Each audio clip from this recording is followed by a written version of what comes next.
Muchachos, buenos días. Buenos días. Buenos días, Buenos días, profe. profe. Bueno, les cuento que hay en este momento 31 estudiantes, pero en la lista que está en el software no están todos. Espero completar entonces la otra semana ya todos los estudiantes con sus correspondientes correos para entonces poderlos tener con la misma información. Chicos, voy a compartirles una presentación acá. Me dicen si la están viendo. ¿Sí?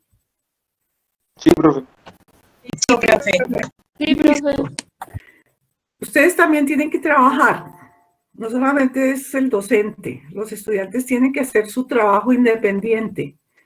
Esta parte del trabajo independiente dentro del ABP es importantísima, porque ustedes tienen que complementar todos los conceptos que el profesor les está transmitiendo. Para eso ustedes van a hacer este primer trabajo. En este primer corte, que estamos en cardiovascular, ustedes van a hacer 2 trabajos independientes. Por ahora van a desarrollar este para dentro de 8 días.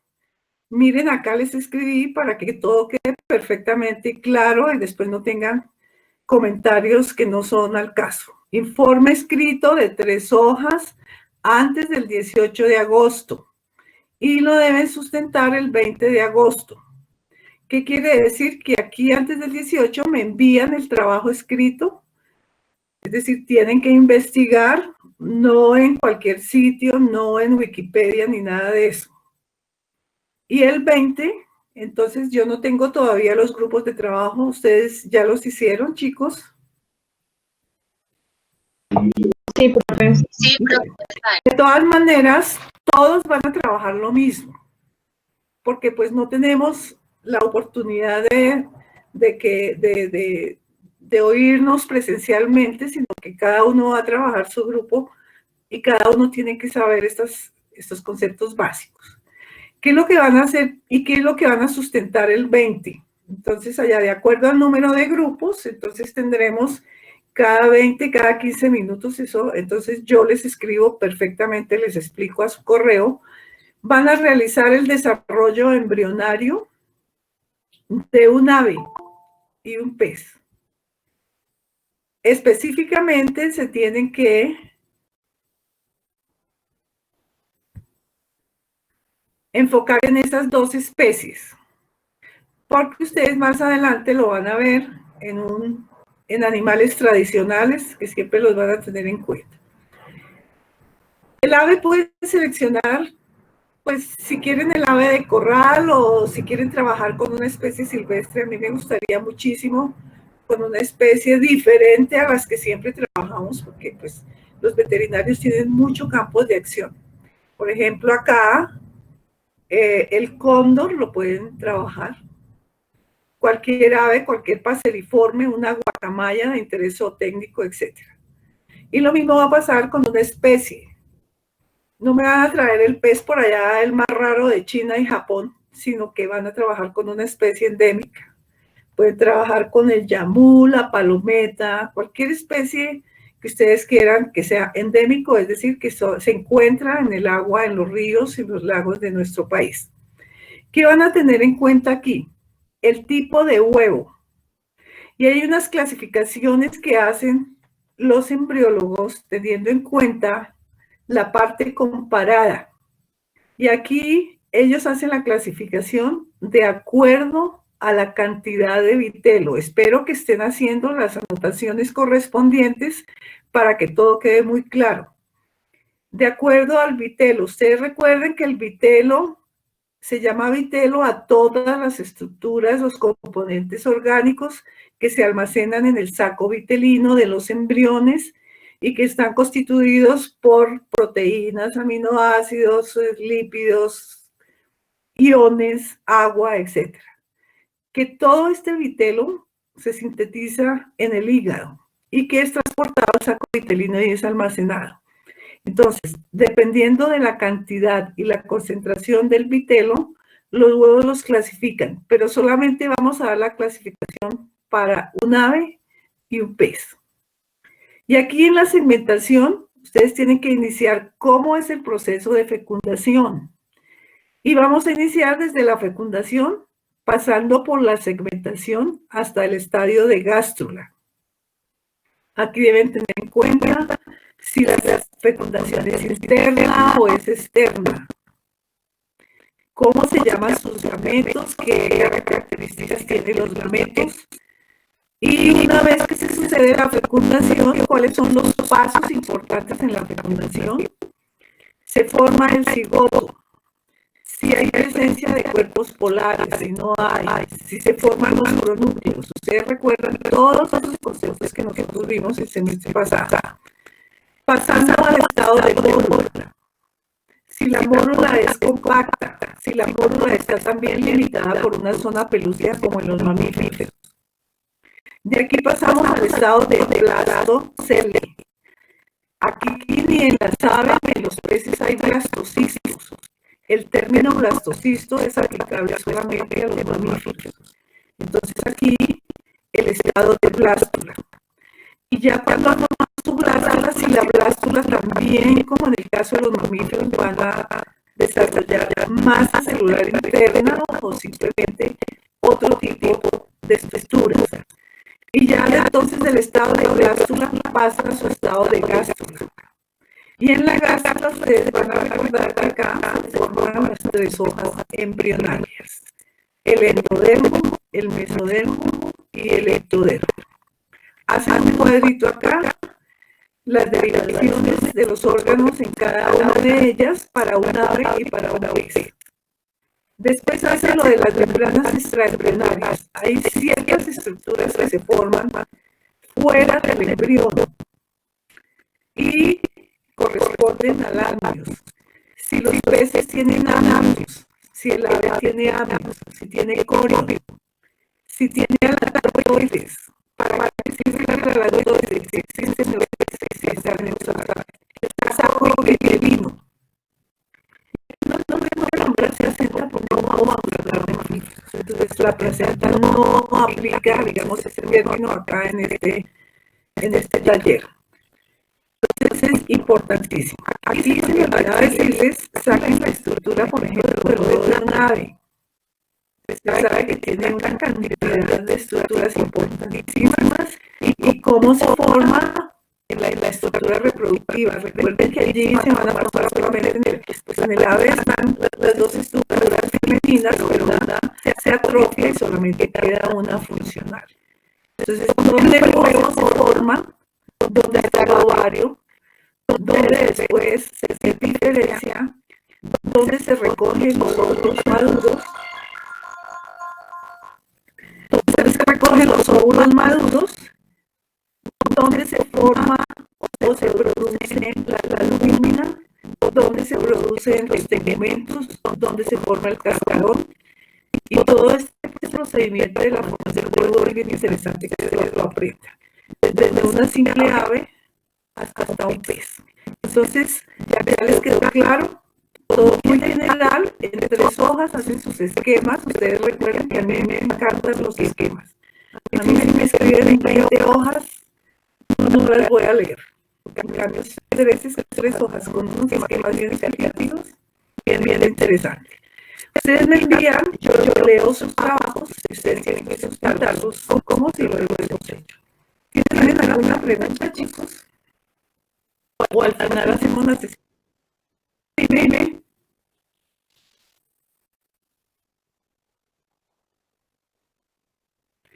Sí, unos esquemas, ustedes miren, por ejemplo, la historia de nuevo la van a encontrar en cualquier parte, en cualquier fisiología, en cualquier morfología de aves, de cualquier tipo de organismos vertebrados van a encontrar eso. Y lo mismo la parte de los peces. Algo bien interesante que yo quiero que ustedes tengan en cuenta es el tiempo.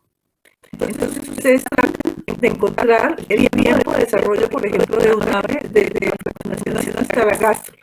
Y la van a comparar con una especie, por ejemplo, los pescados. Hay lindas especies de peces extremadamente. Hay una que se desarrollan, ustedes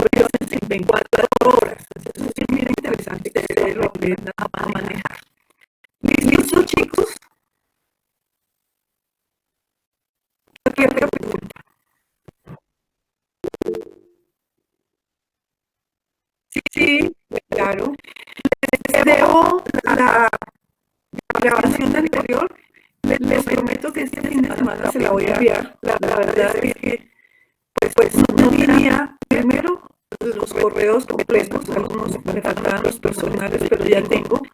Este fin de semana les envío las 12 presentaciones. Yo les envié ayer una presentación sobre el desarrollo de los perros. No sé si toda la tienen en su correo, o la revisan, porque también ese día les voy a hacer alguna pregunta sobre esa estructura. Bueno. Una duda, más fácil escribir presentaciones a lo virtual que acá correo. Pues yo no sé, es que para tenerlos, lo voy a hacer en las dos partes, porque es que para tenerlos completos a todos, voy a hacer para las dos partes. Uno quiere que se las envíe a otras a la virtual, entonces lo voy a hacer en las dos partes, con muchísimo gusto.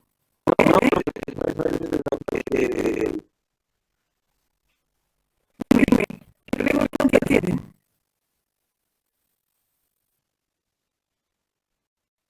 No, es por grupos. El trabajo es grupal, pero la sustentación la voy a hacer individual. Ustedes van a tener la nota escrita grupal y dos, la sustentación que es individual. Yo necesito seleccionar en el que ustedes realmente han hecho el trabajo, han hecho algo, han trabajado y han leído por lo menos si no ha hecho esa parte. Importante para mí esa parte de entender las cosas.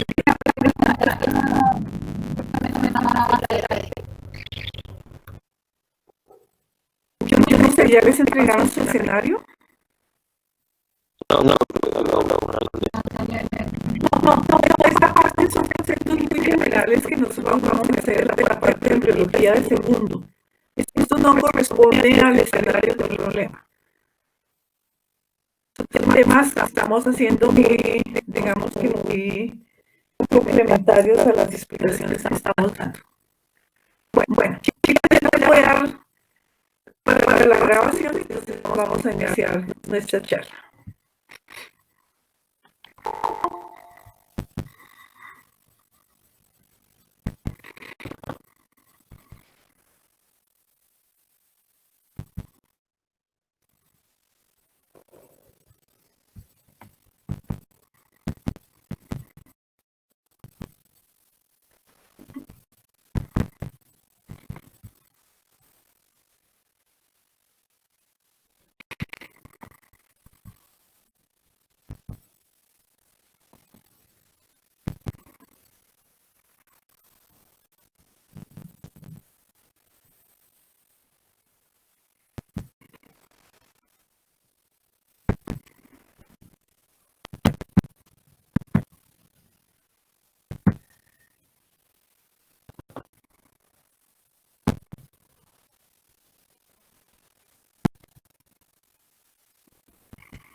El tema de hoy, muchachos, es muy interesante y se refiere a la hematopoiesis, a la angiogenesis. Son dos procesos fundamentales que se llevan a cabo en el desarrollo del sistema cardiovascular. Esos son entonces los temas más importantes que nosotros vamos a tratar en nuestra charla. Componentes y cuestiones sacras, hacer rápidamente un repaso para poder iniciar entonces todas las etapas de hematopoiesis. Y aquí vamos a estudiarlas desde la parte fetal hasta el estado adulto. Son tres importantes etapas que se suceden durante el desarrollo, que es la embrión fetal o prenatal, que la vamos a llamar mesoelástica. La hepatoesplénica y mielolinfoide, que se va a dar específicamente en el hígado vaso y en algunos estructuras del tipo. Y la postnatal en la médula ósea. Igualmente tendremos que mirar cómo es la médula ósea, cómo es su microambiente, cómo es su matriz extracelular. Recuerden que acá vamos a tener perfectas especies y esas estructuras importantes que vimos en el primer semestre. Cómo está constituida una matriz que tiene sustancia fundamental y que tiene una cantidad de de células. Igualmente veremos sus compartimentos, ustedes ya también lo saben, las células centrales de células madres, sus características, sus funciones importantes que tienen, que son la autorrenovación y la autoduplicación. Como producto de todo lo anterior, nosotros vamos a observar que no solamente en la vida, sino también en estas estructuras de partes clásicas se forman dos linajes hematopoyéticos, que es la hematopoiesis, donde se forman los granulocitos, los monocitos, los eritrocitos y los trombocitos. Y la linfopoiesis, que es donde se van a formar los linfocitos y específicamente las células T y B. Igualmente trataremos algo sobre los factores de la hematopoiesis. Como les dije anteriormente, rápidamente vamos a recordar la composición de la sangre antes de empezar a hablar de los procesos en general. Aquí ustedes pueden observar que tiene una muestra de sangre al hombro. Podemos observar el plasma y las células. El plasma es la parte líquida donde vamos a encontrar una gran cantidad de proteínas y compuestos orgánicos. Y que aquí en las células van entonces a estar específicamente las plaquetas, los leucocitos de células blancas y los eritrocitos o los glóbulos rojos, que cuentan acá el porcentaje, encontramos en mayor proporción. Aquí pueden ver ustedes las plaquetas importantes en los procesos de coagulación. Las células o leucocitos están clasificados de acuerdo a su morfología, de acuerdo a la forma de su núcleo y también de acuerdo al origen de ellas se están formando. Y aquí pueden recordar ustedes los tres granulocitos, que son los neutrófilos que encontramos en mayor proporción en una muestra de sangre, los eosinófilos y los basófilos. Igualmente vamos a observar los linfocitos y los monocitos, que recuerden son los que se van a diferenciar en macrófagos. ¿Cuáles son las principales funciones de la sangre? Y tenemos que, uno, el transporte. ¿Qué tipo de gases se transportan? El oxígeno y el CO2. Ustedes recuerdan la función de la hemoglobina, importantísimo en el transporte. Igualmente, los nutrientes, los metabolitos, las hormonas y las enzimas son las que van a proporcionar a los líquidos estos elementos. También tienen una función de regulación y específicamente hormonal. Y aquí ustedes recuerdan que entre las células existen unos procesos de comunicación celular, las señales. Entonces, cuando una hormona es secretada, ¿qué señal va a tener y qué efectos va a producir en una célula blanco? Ahora nosotros más adelante tendremos que mirar este proceso importante de esas hormonas que se transportan en sangre. La temperatura es otro ejemplo de la regulación que hace la sangre. Igualmente tendremos una función de protección. La hemostasia, que es la agregación de coagulación. Recuerden que esta función ya llevan a cabo las plaquetas. Y la inmunidad específica de los leucocitos y los anticuerpos. Igual tendremos una función de homeostasis que permite mantener el medio interno y el externo en un perfecto equilibrio. Entonces la sangre igualmente, si ustedes recuerdan estos dos compartimentos, permite distribuir los iones, las proteínas y otros compuestos orgánicos. Dividimos qué es la hematopoiesis y qué proceso involucra. Entonces aquí vemos que es un proceso fundamental en los primeros años de vida de un embrión. Está conformado por una serie de procesos entrelazados que se inician a nivel de una célula placal hematopoyética.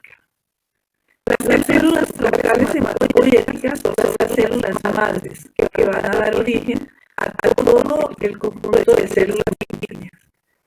Estas tienen tres funciones importantes: la autorrenovación, que es que es la multiplicación celular. Su diferenciación, si ustedes recuerdan, las células se diferencian, cambian su forma, igualmente sus funciones, pero eso se debe a la expresión genética que se realiza estrictamente en la parte de los genes. Y la maduración ya es cuando la célula obtiene dos, crece, se desarrolla, todas sus estructuras completamente formadas. Y todos estos procesos nos dan por resultado final la formación de células funcionales en sangre. Y aquí es importante tener en cuenta y recordarles nuevamente lo que es la expresión genética. Por eso nosotros la semana pasada vimos esos procesos tan importantes durante el desarrollo de los embriones, y es la formación y la diferenciación de esas células. Esas células se diferencian, como les digo, a través de la activación de genes específicos en el ADN nuclear. Ahí están los fragmentos de material genético almacenados en la doble cadena. La maduración, que empieza con el proceso de transcripción, de formación de los ARN mensajeros, se recuerda, y termina específicamente con la formación de la proteína para cada progenie de células, para cada linaje. Y aquí les traje para recordarles nuevamente los procesos de expresión. Entonces decíamos que toda la información se almacena en el material genético del núcleo.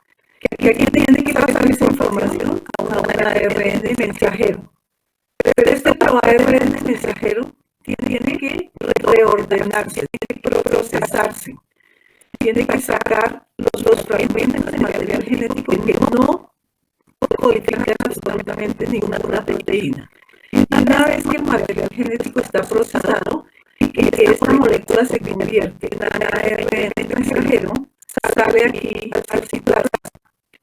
Busca los ribosomas, inmediatamente acá se coloca entre la unidad mayor y la unidad menor, y empieza el proceso de síntesis de los polipéptidos o de las proteínas. Todos los aminoácidos los vamos a encontrar aquí en el citoplasma, pero entonces van siendo buscados en orden, siguiendo los códones y la información que trae el ARN mensajero. Por eso estamos entendiendo la expresión génica como una información codificada que tiene que copiarse a un ARN para que forme proteínas, y que se hace a través de dos procesos, que es la transcripción y el proceso de traducción aquí en el citoplasma. Algo bien interesante que yo les contaba es que en todas las células y de todas las especies se hace este proceso de resonancia genética. Lo importante que me asegura esta expresión en diferentes células es que las especies sean únicas, que sus características genéticas sean únicas y que las haga unas diferencias genéticas. Aquí podemos observar cuando las células iniciales, a partir de un cigoto, se diferencian en una módula. Y les decía yo que aquí en mi módula toda la información genética que nosotros tenemos en el embrión es totipotente, es decir, cada una de ellas es capaz de formar un organismo. Pero ya aquí la información va siendo más, digamos, más estricta. Y acá podemos ver la formación ya del embriocisto, donde encontramos una masa importantísima en el desarrollo de los embriones. Ya esta masa, su información genética ha disminuido. Ya no es totipotente, sino pluripotente. Y aquí podemos observar que a partir de esta masa, por ejemplo, se van a formar las hojas embrionarias. Y específicamente me voy a referir a mesodermo. ¿Por qué? Porque ese es el tejido embrionario que me va a formar todas las estructuras del sistema cardiovascular. Que me va a formar células sanguíneas. Me va a formar tejidos del tejido cardíaco. Me va a formar los miocitos, las grandes bases, etc. Y aquí tenemos células multipotentes que tienen la capacidad de diferenciarse en unas células mucho más tejidos, perdón, que se diferencian en células mucho más, su información genética restringida.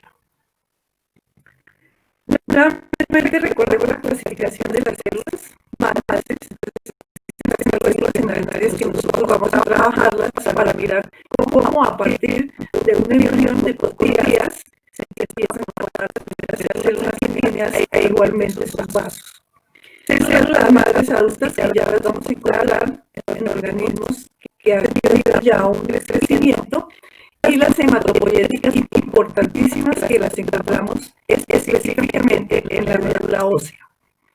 Aquí entonces tienen la capacidad de formar y diferenciar distintas células, por ejemplo, los eritrocitos, los leucocitos y las plaquetas. Vemos aquí una jerarquía hematopoyética y la están representando acá en una pirámide.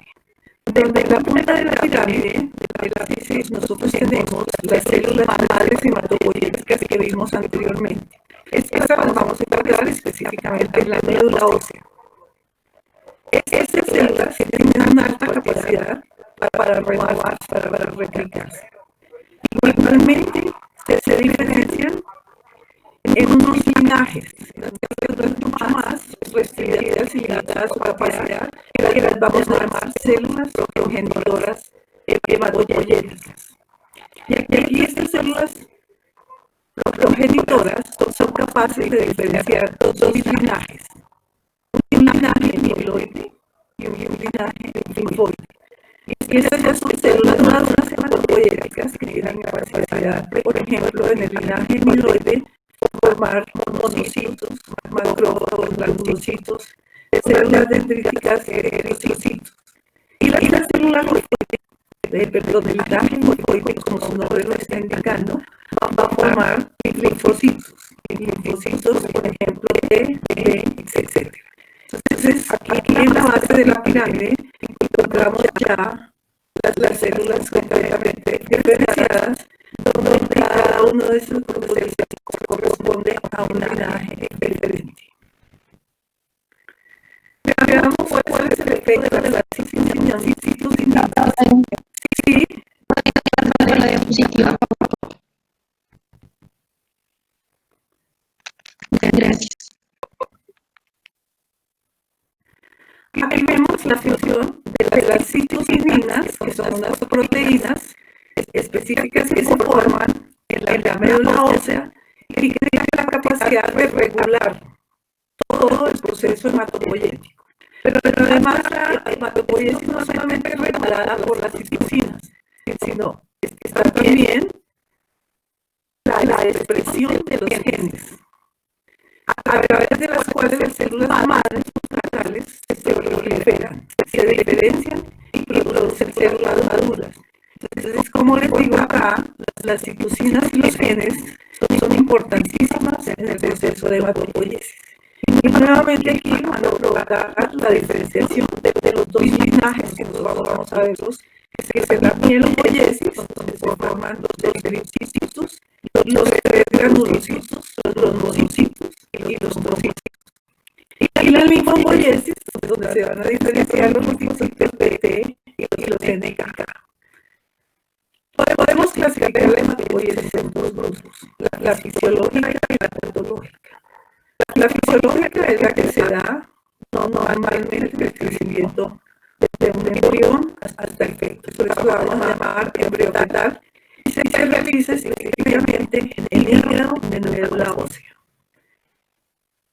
Esto aquí, la diferenciación de la médula ósea de los últimos 6 meses de preñez.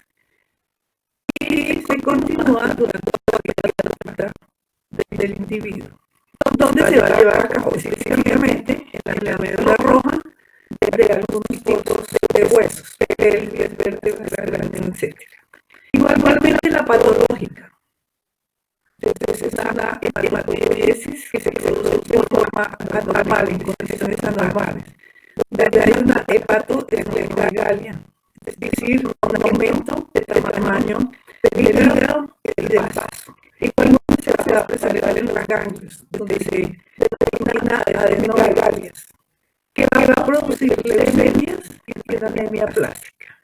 Recuerden que las leucemias son una producción anormal de glóbulos blancos y la anemia plástica es la baja producción de células sanguíneas por parte de la médula ósea. Veamos aquí cómo es la médula ósea.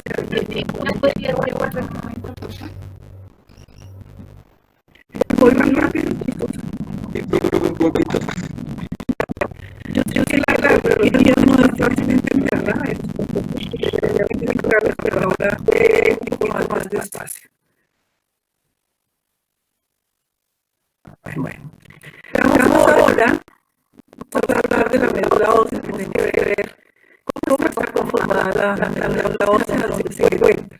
Estos temas se van a tratar de todas maneras con respecto a la materia de histología, pero igualmente me interesa que ustedes tengan algunos conceptos básicos para que me puedan entender la hematopoiesis. Acá está el corte transversal de un hueso. Y acá en la parte central vamos a encontrar toda la estructura, el estroma, la mieloide conectiva del hueso. Y aquí en esta parte nosotros vamos a observar no solamente células sanguíneas, también encontramos células, por ejemplo, fibroblastos, encontramos macrófagos, porque todo esto corresponde a matriz extracelular. Igualmente van a haber fibras, adipocitos, células sanguíneas, compartimentos hematopoyéticos, sinusoides. Los sinusoides son capilares que se encuentran acá y que están recubiertos de células endoteliales que ustedes también van a ver en la parte de histología. Importante la formación de los leucocitos. Este es un sinusoide. Un islote eritroblástico, aquí es donde empiezan a formarse los eritrocitos y empieza el proceso de maduración. Y así tendríamos entonces constituidas la matriz celular del tejido mieloide y específicamente de la médula ósea. Y aquí en estos sitios específicos se van a llevar a cabo los procesos hematopoiesis.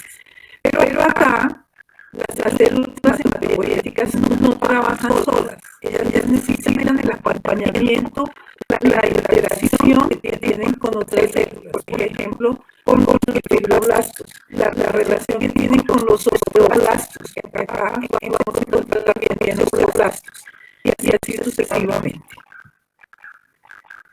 Miremos cómo es el estroma de la médula. Y lo vamos a definir como el microambiente hematopoyético necesario para la supervivencia y la diferenciación de las células sanguíneas. ¿De qué está conformado el estroma? Primero, de las citoquininas hematopoyéticas. Como ya vimos anteriormente, son proteínas. Son factores de crecimiento que son expresados también por genes. Necesitan una matriz extracelular. Ustedes ya recuerdan que la matriz celular tiene fibronectina, proteínas, colágeno, laminina, proteoglucano, ácido hialurónico. Todo esto constituiría la parte fundamental que hace parte de una matriz. Igualmente necesita la integración, después pueden observar cómo estas células están unidas unas con otras, porque definitivamente tiene que haber una integración en la célula hematopoyética, que es la célula madre, y tiene que haber entonces la interacción con las otras. No solamente con la parte de las componentes, la estructura de la matriz celular, sino con otras células que producen también la activación de las células madres. Entonces, dentro de este grupo tendremos los fibroblastos. Los fibroblastos, ustedes ya saben, producen igualmente colágeno. Las células endoteliales de los sinusoides, células reticulares, dendríticas y obviamente los macrófagos, porque todas las divisiones o todos los procesos no son normales. Hay células que salen del patrón general y tienen que ser destruidas. Aquí vemos, por ejemplo, de esta célula hematopoyética que tiene una conexión entre sus proteínas aquí receptoras a nivel de la membrana. Si ustedes notan acá, estos receptores específicos para las citoquinas proceso de autorrenovación y replicación de las células hematopoyéticas. Igualmente necesitan estar, digamos que, cogidas mecánicamente sostenidas por células de la matriz extracelular. Veamos aquí un microambiente ya, una representación esquemática de cómo se realizan los mecanismos de regulación de la hematopoiesis en la médula ósea. Miremos aquí el microambiente de que está compuesto. Ya vimos que tiene 4 tipos de células importantes que son los macrófagos, los fibroblastos, los adipocitos y los osteoblastos. Igualmente, estos deben realizar funciones variadas. Por ejemplo, la proliferación, la maduración, la autorrenovación, la migración de células hematopoyéticas, que esa migración tiene que hacerse. Todo lo que se forma en la médula ósea tiene que distribuirse a través de las estructuras del cuerpo. Hay algunas células que se forman en la médula ósea y que se maduran, pero esto depende de cada tipo de célula que se esté formando. Pero estos mecanismos de regulación tienen 3 factores importantísimos aquí. La formación de las citocinas. Si no hay formación de citocinas, no hay regulación de esas células madres. Tiene que haber una interacción a través de las células de la médula, no solamente con los fibroblastos, sino también de la interacción que deben haber entre las células de los osteoblastos y los adipocitos. Y el contacto perfecto que debe haber también entre célula, que esto asegura proteínas de adhesión que se encuentran a nivel de la matriz de la médula ósea. Entonces, dime. ¿Podrías volver a repetir los factores? Sí, la formación, la regulación humoral, que se refiere específicamente a la formación, a la secreción de citocinas. La integración a través de la MEC, de muchas células. Entonces, aquí la MEC establece conexión por medio de proteínas de adhesión.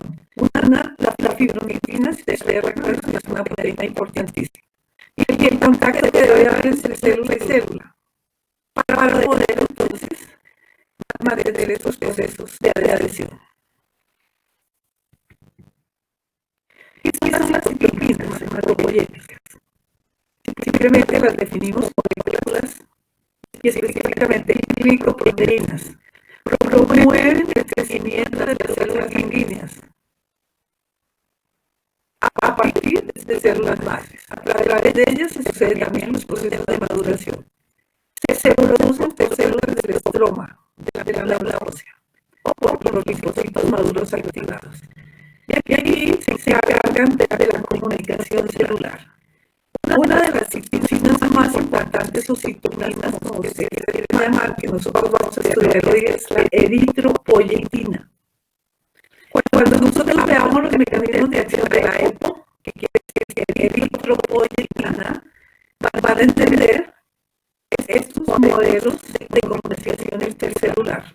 ¿Cómo tienen que acoplarse estas citocinas a las células hematopoyéticas para inducir la formación de las células sanguíneas? Veamos ahora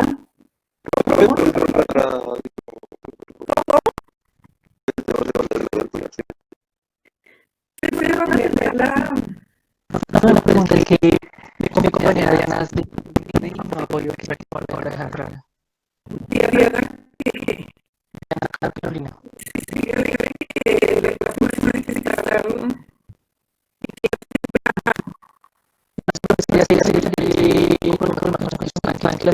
Salió.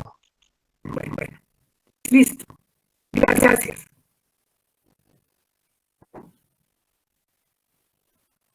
Bueno, sigamos.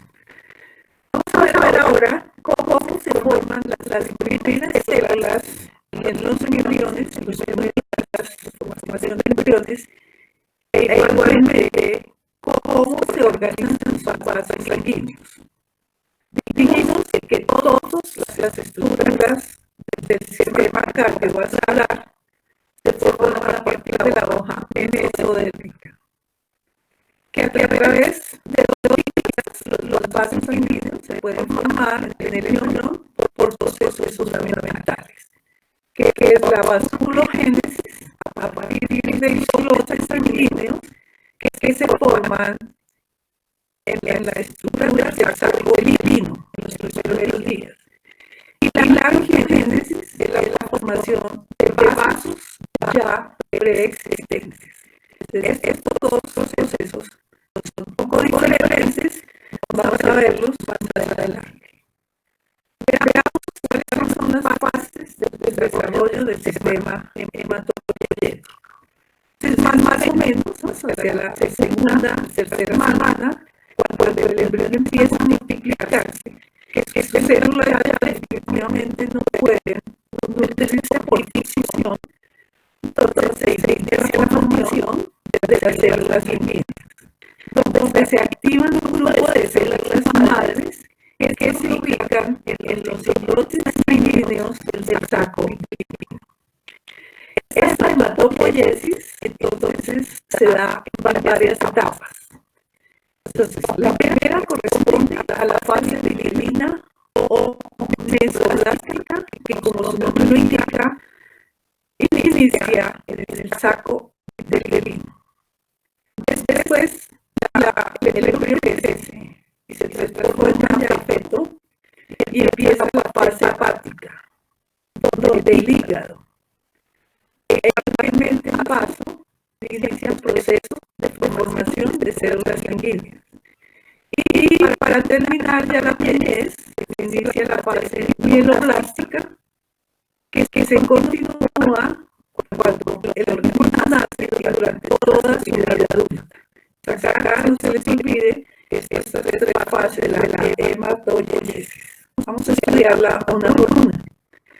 Y aquí pueden ver la historia de un embrión. El embrión está acá con color azul. El embrión está cubierto con ganglios y está en una cavidad que se llama cavidad amniótica. Igualmente tiene la parte de abajo otra estructura importantísima que se llama saco pielino. Y aquí pueden ustedes ver dónde se inicia la formación del corazón, que es la próxima charla que nosotros vamos a tener sobre el desarrollo biológico del corazón. Aquí ustedes deben ver cómo se van a formar unos islotes sanguíneos, unos pequeños vasos. Estos pequeños islotes contienen células pluripotenciales. Y estos hematoplatos del saco uterino van a formar más o menos el 90% de células circulantes en los primeros estadios de vida del embrión.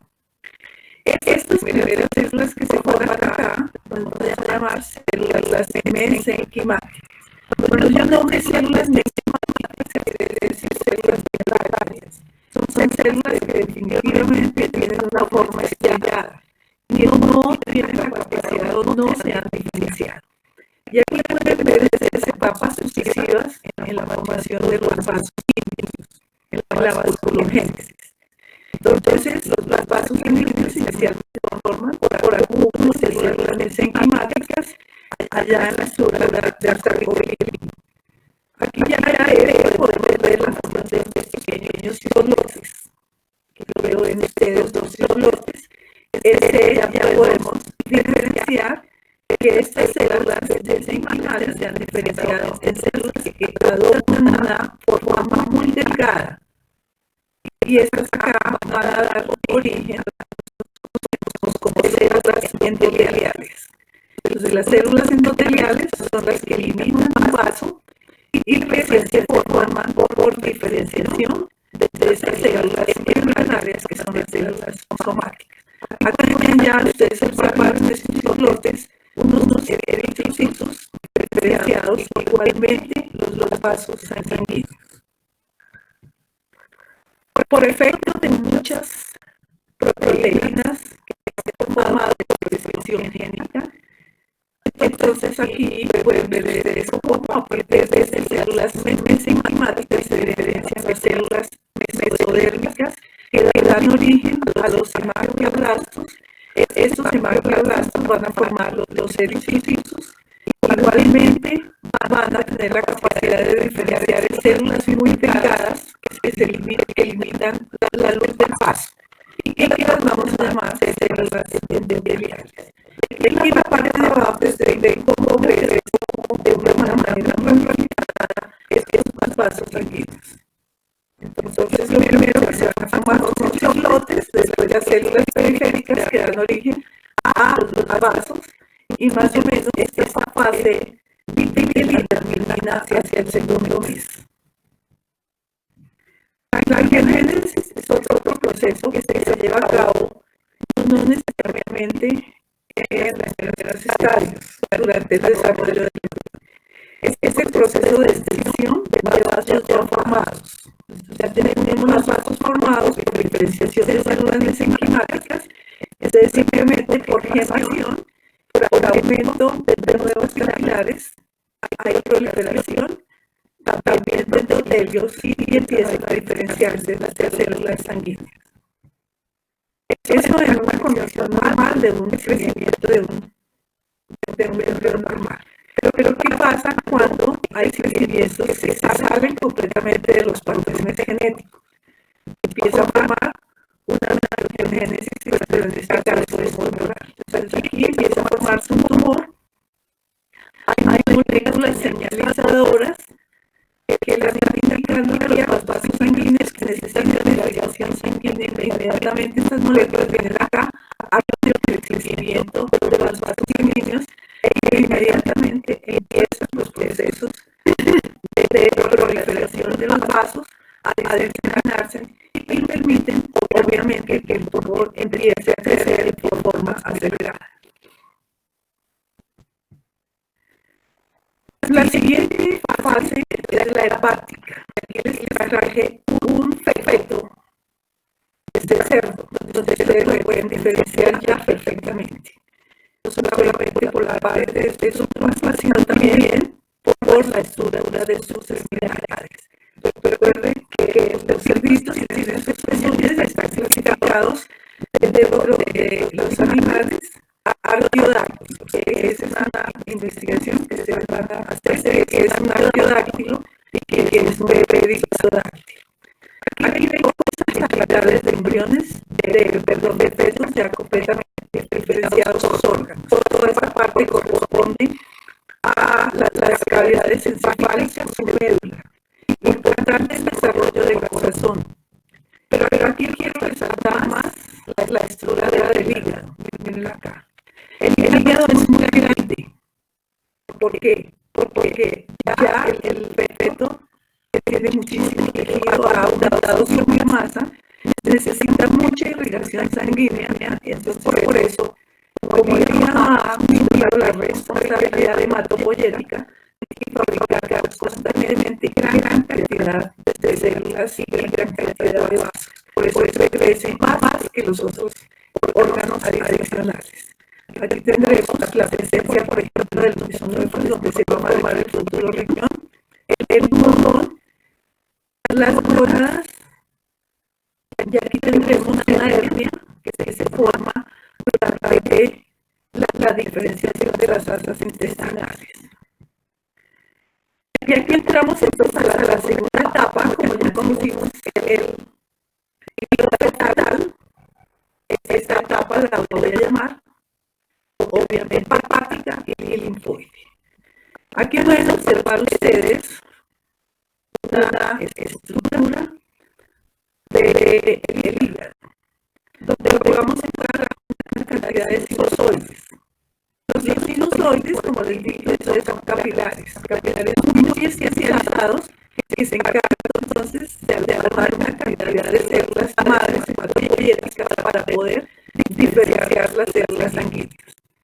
Entonces, esta etapa puede comenzar en algunos organismos a los 60 días, cuando las células mesenquimáticas llegan al hígado. Y pueden diferenciarse en una buena preparación de estas, por ejemplo, eritrocitos, granulocitos y megalocitos. Se van a formar los sinusoides, ustedes lo ven aquí, donde están asociados todos estos cordones hepáticos.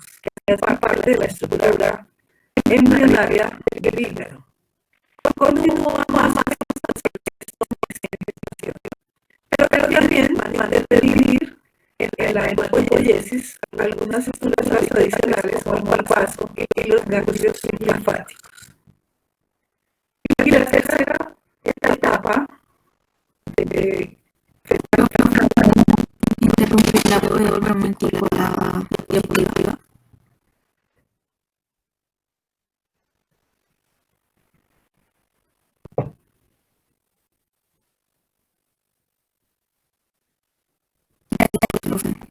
Fíjense que aquí 60 días, casi 2 veces, ¿no? 2 veces se ha formado el hígado y empieza a crecer y a volverse cada vez una estructura mucho más compleja.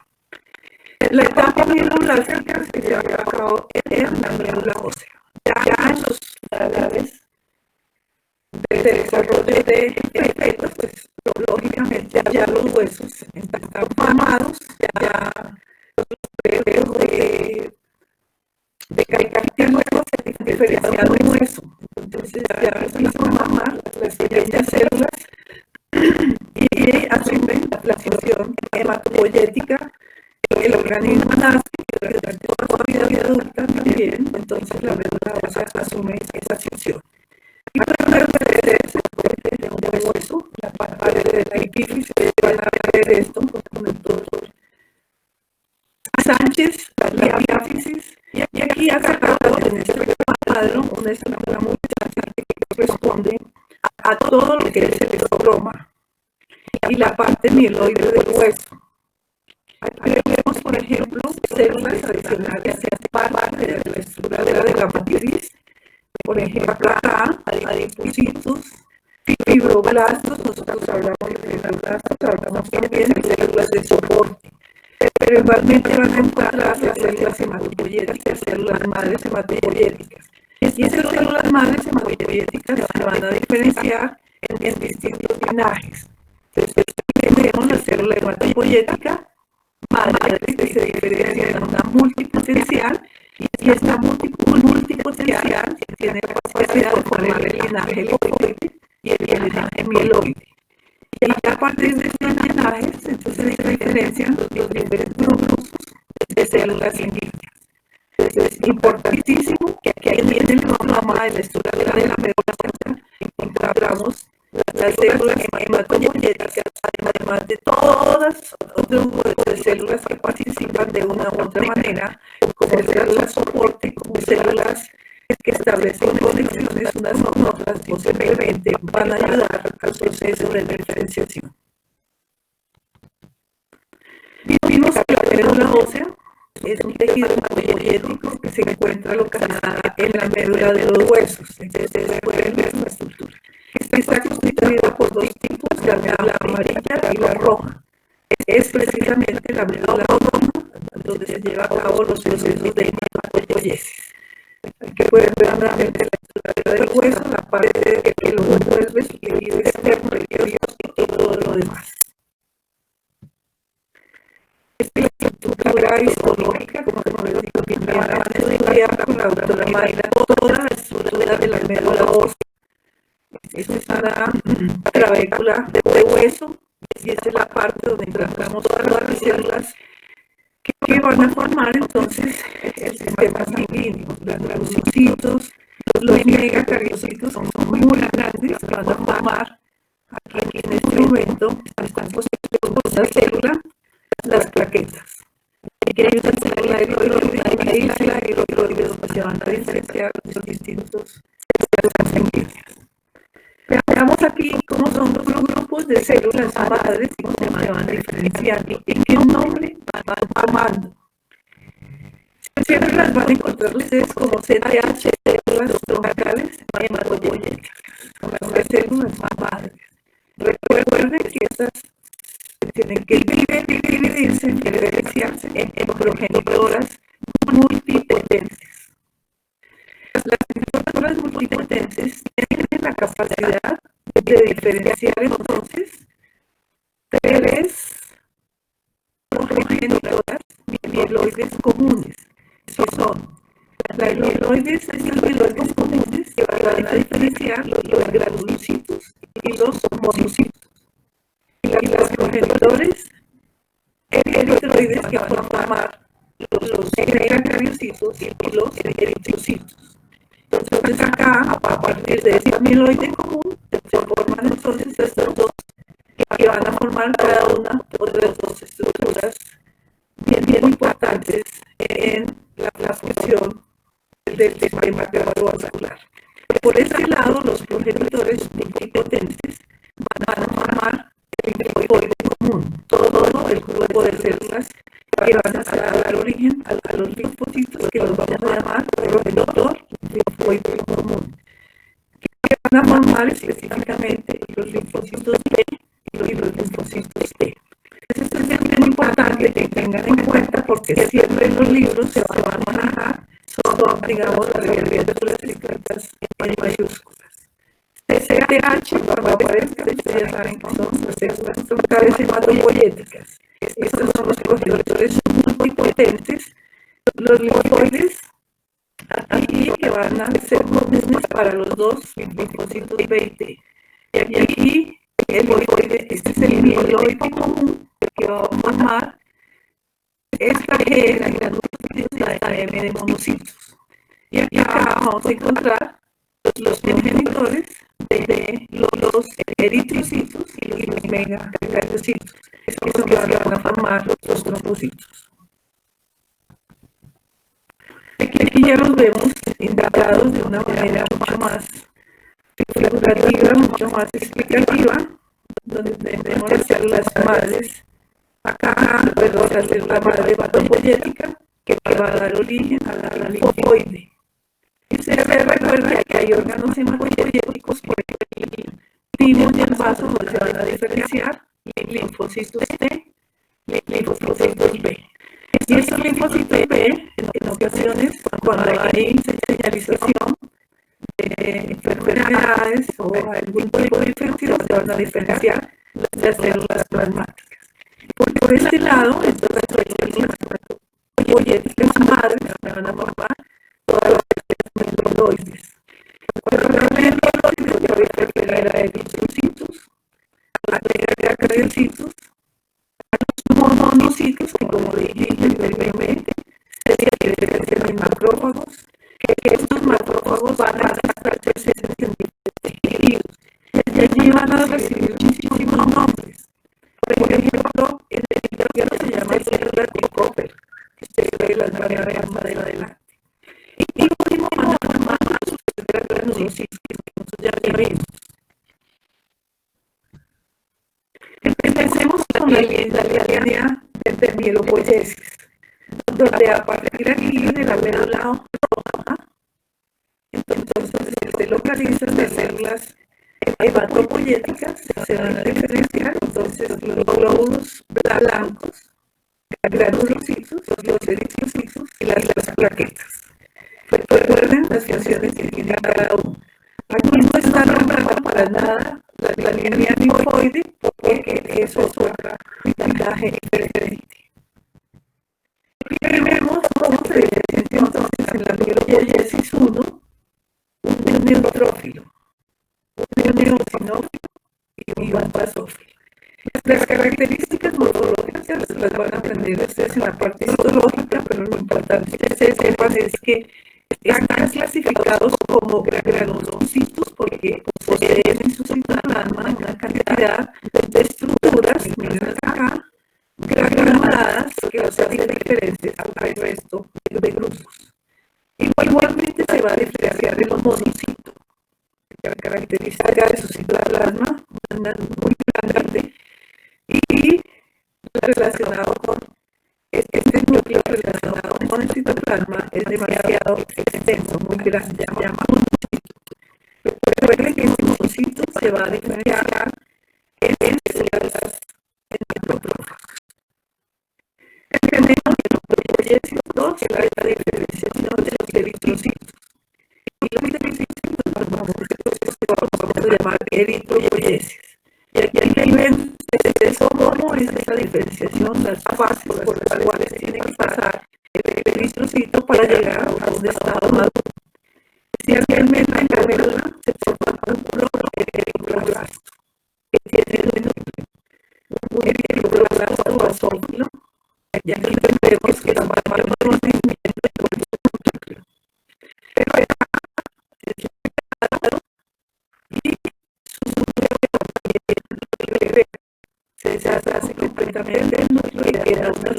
completamente sin granderos, que su función más importante es no solamente la hemoglobina, sino también otros niveles de esta distintas partes del cuerpo. Este individuo que se encuentra en la médula ósea donde empieza a diferenciar los eritrocitos. ¿Qué se necesita para formar los eritrocitos? Pues un material de la hemoglobina, aminoácidos que me va a formar la globina y el hierro, importantísimo en la síntesis de la hemoglobina. Y probablemente van a requerir divisiones exactas. Y toda la codificación de los genes que están en el material genético que van a permitir la formación de estas secciones. La vitamina B2 y el calcio. Pero igualmente necesitan factores de crecimiento tan importantes como son las citocinas. Y aquí les traigo como ejemplo uno de los más importantes y comunes, que es la eritropoyetina. Es que siempre la voy a nombrar como esto. En cualquier libro también la nombran esto. Toda la producción de eritrocitos está controlada por la eritropoyetina, que como ya vimos es una proteína que estimula no solamente la proliferación, sino también la diferenciación y maduración de los eritrocitos. Recuerden que ellos tienen que multiplicarse por división celular muy frecuente y otras células hematopoyéticas. Y aquí pueden ver nuevamente todos los pasos que vimos anteriormente, de cómo el eritrocito empieza, el eritroblasto empieza como una célula más grande y empieza a volverse más pequeño. Entonces acá se deshace su núcleo, se convierte en un retrocito e inmediatamente entra al torrente sanguíneo. Se devuelve dentro de un vaso sanguíneo y va a distribuirse a los distintos tejidos del cuerpo. Generalmente en un organismo ya completamente formado durante la etapa fetal, la EPO se origina principalmente en el hígado. Pero ya cuando el organismo nace y en su fase adulta, la EPO es liberada y sintetizada en el riñón. Su síntesis está estimulada o su liberación está estimulada por una hipoxia tisular. ¿Qué es la hipoxia tisular? Simplemente la baja de concentraciones de oxígeno que puede existir en el organismo. Cuando hay concentraciones de oxígeno, y esto sucede también en el periodo fetal y perinatal, entonces inmediatamente se activan, por ejemplo acá, las células renales, las células anteriores y las de desarrollo embrionario, que inmediatamente producen una respuesta. Esta respuesta es liberar la eritropoyetina. Se libera en sangre, se transporta y va específicamente a la parte de la médula roja, donde activa las células madres productoras de eritrocitos. Inmediatamente empieza la producción de estos eritrocitos y allí va a aumentar los niveles de multiplicación y de mitosis. Decíamos que la EPO en el desarrollo embrionario incrementa la formación de la hemoglobina fetal. Después que durante estos desarrollos se forma una proteína importantísima, una que ustedes recuerdan, vieron el semestre pasado, la hemoglobina ya en un organismo adulto, aquí la vamos a ver en un fetal, embrión fetal, y aquí está constituida entonces por unidades, 2 cadenas alfa y 2 gamma. Recuerden que la normal, común y corriente de un adulto son 2 cadenas beta y 2 cadenas alfa. Aquí se diferencian por las cadenas gamma. Igualmente esta hemoglobina se forma en todas las células eritroides del saco vitelino y del hígado. Y aquí les escribí que esta hemoglobina, que se representa con una F, la HbF, tiene una afinidad por el oxígeno mayor que la del adulto, lo que permite una transferencia de oxígeno mucho más eficiente de la madre al feto. Cuando se produce el nacimiento, ustedes recuerdan que durante el desarrollo embriofetal los pulmones están como muy quietos, no realizan intercambios de ningún tipo de gas, pero a medida que nace el individuo, entran en funcionamiento, los niveles de la hemoglobina fetal van disminuyendo. ¿Y qué se aumenta? Se aumentan los niveles de la hemoglobina adulta, porque obviamente tiene las mejores características para transportar el oxígeno a los tejidos. Entonces es importantísimo que ustedes sepan que existe un tipo de hemoglobina tipo fetal y que se forma no solamente en el feto, sino en los primeros estadios embrionarios, en el saco vitelino y en el hígado. Pues obviamente el transporte de oxígeno a través de la placenta no es muy eficiente, pero el organismo necesita unas cantidades de oxígeno, entonces esta tiene la capacidad de coger ese oxígeno y transportarlo de una manera más rápida. ¿Cuáles son los mecanismos de acción de la EPO en un organismo? Nosotros dijimos que cuando hay hipoxia, hay niveles muy bajos de oxígeno, inmediatamente se activa acá las células renales. Las células renales transmiten inmediatamente la señal, liberan EPO aquí al hueso específicamente, a la médula, y dan la orden específica de que se empiecen a formar, a diferenciar las células madres eritroides y formen cantidad de eritrocitos y se multipliquen y maduren a su vez.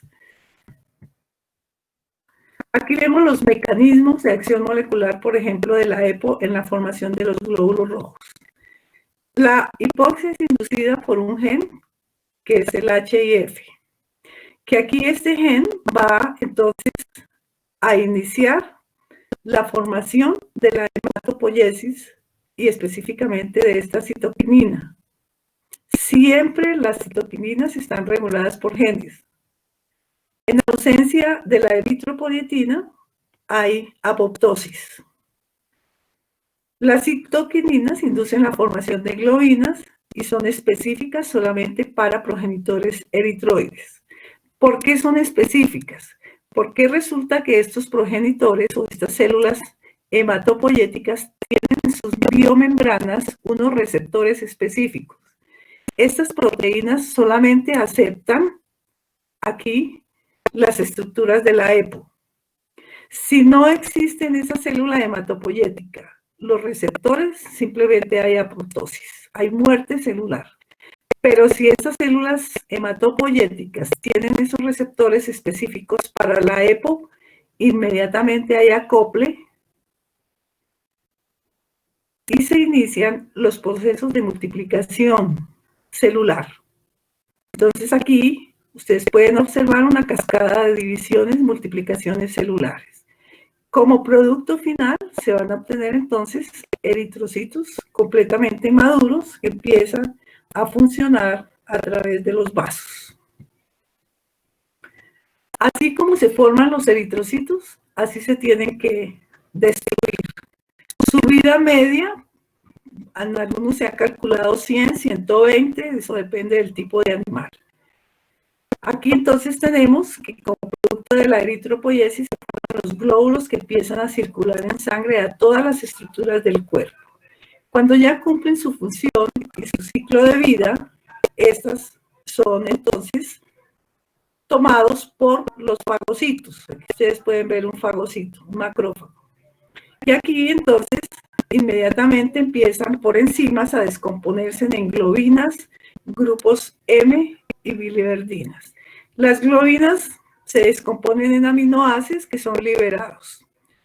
Pero aquí el grupo M que contiene hierro es tomado acá por el hígado que lo convierte en ferritina, en ácido férrico e inmediatamente este es transportado aquí al hueso porque se necesita para la eritropoiesis. Pero igualmente la biliverdina viene acá, se transforma en bilirrubina y llega a hígado. Pero aquí en el hígado estas sustancias inmediatamente, esta vía de color verde es vía biliar, vienen aquí, se transportan al intestino, donde esta bilirrubina se transforma en urobilinógeno y estercolina, que van a ser parte de las heces. Pero igualmente el urobilinógeno puede pasar al riñón y transformarse en urobilina excretado en la orina. Entonces, como ustedes pueden observar, lo más importante es que después de que el eritrocito cumple su función, inmediatamente se descompone y todos sus componentes se aprovechan. Nada se desperdicia, todo se vuelve a reciclar. ¿Y dónde se empieza a reciclar? En distintos órganos, por ejemplo, el hígado, el riñón, el intestino, y acá específicamente los sitios donde se llevan a cabo la síntesis. Todos estos compuestos, como les digo, son transportados en la sangre. Decíamos que el hierro es digamos, un elemento importantísimo en la formación, por ejemplo, de la hemoglobina. Aquí tenemos el hierro que puede tomarse a través del intestino, de los enterocitos, a través de unos receptores. Donde entra acá, se convierte en ferritina, y aquí como ferritina se transporta acá a los vasos sanguíneos y se transporta a través de un vaso en forma de transferrina. Estos van en sangre directamente a la médula roja, donde van a ser parte de la estructura de los eritrocitos. El grupo 3 de la mielopoiesis lo vamos a llamar megakaryopoiesis. Recuerden ustedes que vimos primero los eritrocitos, segundo los eritrocitos, y ahora estamos viendo las plaquetas, y este proceso lo vamos a llamar megakaryopoiesis.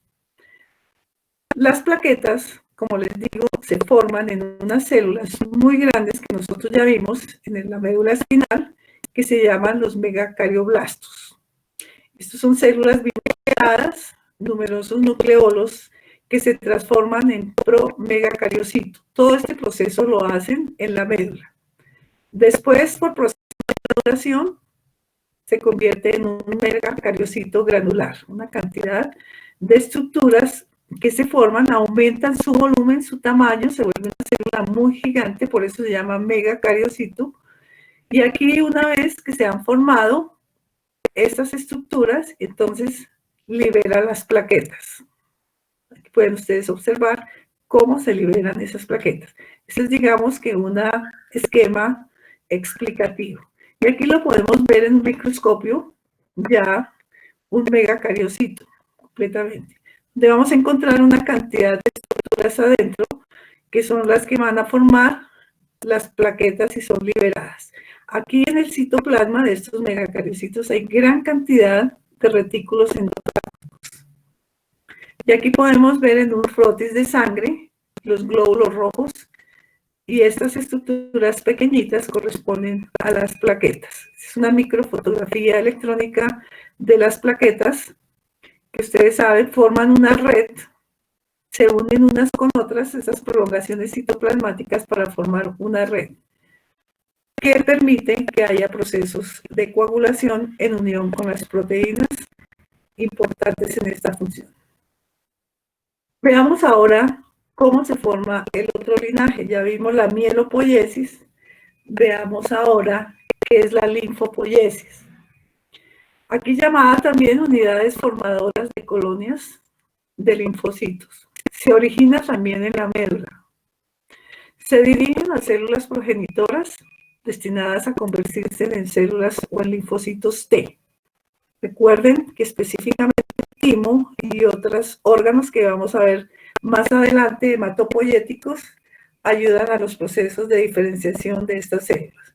Entonces, todo en el proceso, estas células abandonan la médula, se trasladan al timo, pueden trasladarse también al vaso, son capacitadas para formar una cantidad de antígenos y anticuerpos y se van a alojar específicamente en órganos linfoides. Los linfocitos B su proceso de maduración, recuerden, se forman en la médula, pero se maduran en órganos específicos. Su proceso de maduración se realiza en la bolsa de Fabricio, en las aves. Y aquí se forman mamíferos en la médula ósea y se maduran, como les dije, en estructuras linfoides. Fases de una linfopoiesis. Entonces, a partir de estas células se van a diferenciar, entonces, que se llaman linfoblastos, tienen un núcleo bastante grande, se va a formar un linfocito. Y ustedes saben que los linfocitos tienen un núcleo muy grande, ocupan casi toda la cavidad del citoplasma. Son, digamos, después de los neutrófilos, los que más abundan en una muestra de sangre. Pero cuando se presentan, entonces, infecciones, se transforman o se diferencian en células plasmáticas. Y recuerden ustedes que las células plasmáticas son los que van a formar los anticuerpos. Los anticuerpos, pues igualmente son proteínas. Miremos cuáles son las alteraciones específicas en la hematopoiesis. Hay dos específicas y muy comunes, que son las leucemias y la anemia plástica. La leucemia es una enfermedad en la que hay una proliferación incontrolada de leucocitos. Entonces, si yo voy a ver una muestra, por ejemplo, de sangre en un frotis, voy a encontrar gran cantidad de linfocitos, de leucocitos, y baja cantidad de eritrocitos. Y en una condición normal sucede lo contrario, que una anemia puede ser aguda o puede ser crónica. Y la anemia plástica es lo contrario. Cuando las células dejan de producir, las células madres dejan de producir los linajes correspondientes. De una u otra manera, estas dos están afectadas por la expresión de los genes, la leucemia y la anemia plástica, que puede ser aguda y crónica. Generalmente, si nosotros, por ejemplo, nos referimos a los humanos, es aguda en los niños, es letal y es crónica en los adultos. Uno ya adulto puede tener una enfermedad por X años y ser simplemente controlada por medicamentos. Miremos ahora los órganos hematopoyéticos. Vimos ya la médula ósea, donde se van a formar eritrocitos, polimorfonucleares, monocitos, plaquetas, linfocitos B, células plasmáticas. Y allí es importante la presencia del hierro. El timo, donde se van a diferenciar los linfocitos T.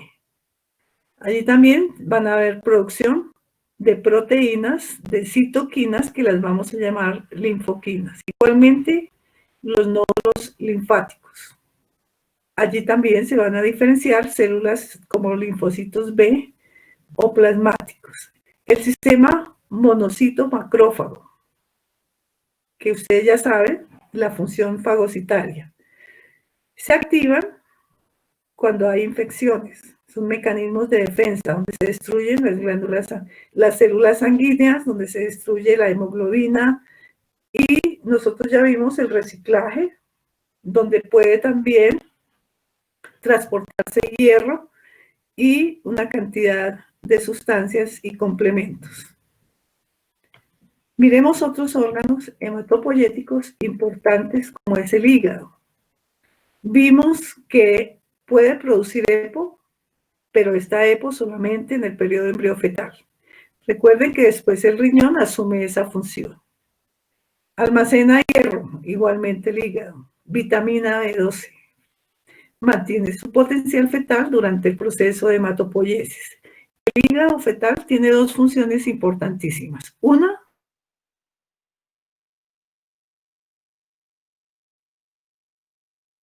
de la bilis. Porque ustedes recuerden que la bilis también se utiliza en los procesos de metabolismo de muchos compuestos. Consideramos también un órgano hematopoyético el estómago y el intestino. que allí se van a producir entonces el ácido clorhídrico, que sirve para la liberación y la absorción del hierro. Porque aquí el hierro me va a participar en la eritropoyesis. Y factores, por ejemplo, también de la formación de la eritropoyesis, como es la vitamina B12. Los riñones, otro órgano importantísimo en la producción de EPO en la edad adulta. Igualmente, allí se va a llevar a cabo degradaciones y síntesis, por ejemplo, de pigmentos que se han descompuesto del glóbulo rojo. Y el vaso, que produce los linfocitos B, que se diferencian en células plasmáticas que van a formar anticuerpos. Aquí igualmente se van a reservar eritrocitos. Hay destrucción de eritrocitos. Realmente el vaso es un órgano en donde se destruye más que se sintetiza o se almacena. Se degrada también hemoglobina. Y aquí también se puede almacenar hierro. Inmediatamente el organismo pasa, o el embrión pasa a su estado fetal, entonces esta función deja de funcionar. Aquí vemos en estos embriones, cortes sagitales de estos embriones aproximadamente de 25 días, la formación del hígado. Ustedes pueden ver aquí una pequeña yema que sale de este tubo, que es el tubo digestivo, y esta estructura de color negro que corresponde a los cordones hepáticos. Y aquí ya pueden ver el hígado, porque ya como cordones hepáticos y formando los sinusoides es que asume la capacidad de producir células sanguíneas. Asume el proceso de hematopoiesis. Aquí se desarrolla el hígado. ¿Cómo se desarrolla? A partir de unas evaginaciones que se forman del tubo digestivo. En color morado ustedes pueden ver cómo esto se va dividiendo, va formando unos cordones hepáticos. Igualmente se empieza a formar la vesícula biliar. Estas estructuras son importantísimas, específicamente el hígado, como les digo, en la formación de los sinusoides hepáticos. Y aquí vemos que la hematopoiesis en el hígado alcanza su máxima expresión alrededor de la mitad de la vida fetal. Y se pueden observar células ya completamente diferenciadas como leucocitos y megacariocitos. Y aquí pueden observar nuevamente los sinusoides hepáticos. Los sinusoides, que son capilares, que se forman en el hígado. El vaso, como decíamos, es un órgano hematopoyético. Y aquí lo ven, entonces acá está el intestino. Todo esto es lo que va a formar todo estómago, asas intestinales. Aquí estará el sitio donde se inicia la formación de hígado y aquí se forma el vaso. Simplemente el vaso se forma por un engrosamiento del epitelio telómico entre las estructuras acá que van a formar no solamente la parte de los mesonefros, del riñón, del embrión, sino también de la columna vertebral. Y aquí vemos un embrión en la parte anterior, su parte cefálica. Esta es la parte anteroposterior. Y ven ustedes unas estructuras de colores que corresponden a las bolsas faríngeas. Estas bolsas faríngeas emergen simplemente por debajo de la estructura cefálica y son importantísimas en el desarrollo de muchos órganos de cara, cuello y cabeza. ¿Por qué las traje? Porque están, a partir de estas bolsas faríngeas se va a formar una estructura importante que es el timo. Y el timo es considerado también el órgano hematopoyético más importante. Entonces acá está la bolsa faríngea 1, 2, 3, 4. En los mamíferos generalmente se forman 6, pero aquí solamente hay funcionales 4. En un corte sagital, si yo corto las bolsas faríngeas, miren aquí 1, 2, 3 y 4. ¿Dónde se va a formar esta bolsa, esta estructura importantísima que es el timo? Aquí lo ven ustedes. El timo es una estructura generalmente que se forma aquí a nivel de las últimas bolsas faríngeas. aquí se está formando la tiroides. Esta es, digamos, la estructura tiroidea. Estos circulitos pequeñitos corresponden a la paratiroides inferior y superior. Junto a la diferenciación de la tiroides se va a formar entonces el timo, que proviene también del mesodermo de la tercera bolsa faríngea y se culmina con la formación en el primer trimestre del embarazo o la preñez. Entonces acá encontramos esa estructura tan importante que permite también la maduración de los linfocitos T. Chicos, esta ha sido la presentación. Gracias.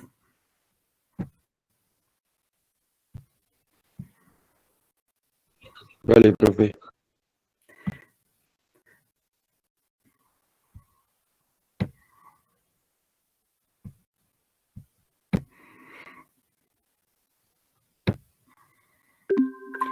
Bueno, vamos a hacer una sesión de preguntas, chicos. Si no les funciona el micrófono, con muchísimo gusto me las escriben aquí en chat y yo les respondo.